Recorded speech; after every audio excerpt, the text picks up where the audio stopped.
Besno bre ovo.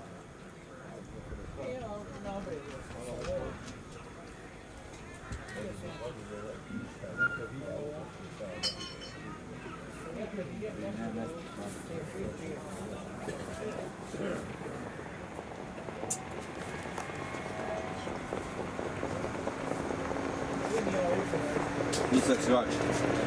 Evo. Isak se bi. Start trke u ogromnim problemima istaknuta na te čelo za Rajton Vina, druga pozicija Nadir 3, na trećoj je Grumeti, Deobi četvrti iznutra Donato Luka, s polja Velvet Dancer, daleko zaostao istaknut na te sa Denom Petrovićem.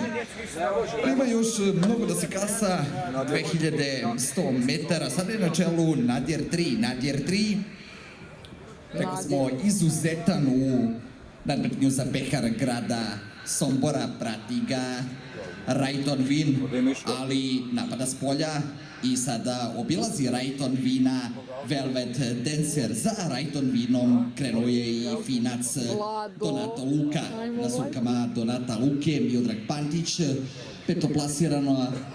petoplasirani je Grumetija, i dalje debelo zaostao istaknut na te rekorder našeg derbija.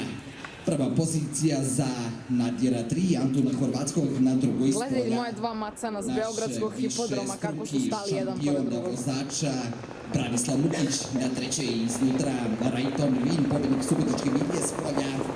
Donato Luka i Miodrag Pantić na značenju grupe Grunetija, na značenju trke Isak Newton AT. I dalje čelo za Nadira 3. S polja druga pozicija za Velvet Dancera, petogodog Italijana. Na trećoj je sada Rajton Vin. I dalje, tamo je u problemima. Da li Rajton Vin jeste? Rajton Vin galopira, ide u poteru za Nadirom i Velvet Dancerom. Donato Luka na trećoj poziciji, a sada na prvoj Velvet Dancer. Izvlači Velvet Dancer ispred Nadira 3, Branislav Mukić. Treća pozicija za Donata Luku, druga za Nadira 3. Ali Nadir želi pošto poto da vrati to čelo pred ulazak u završni pravac. Nadir 3 gleda gde mu je najbliži rival, to je Donato Luka. Na čelu Velvet Dancer i Branislav Mukić. Završnica Petrovdanske trke 2015. Velvet Dancer sa Branislavom Mukićem ide napred. Druga pozicija za Nadira 3. Grumet će probati skroz polja. Ide napred Velvet Dancer sa Branom Mukićem. Ide napred i pobeđuje Velvet Dancer!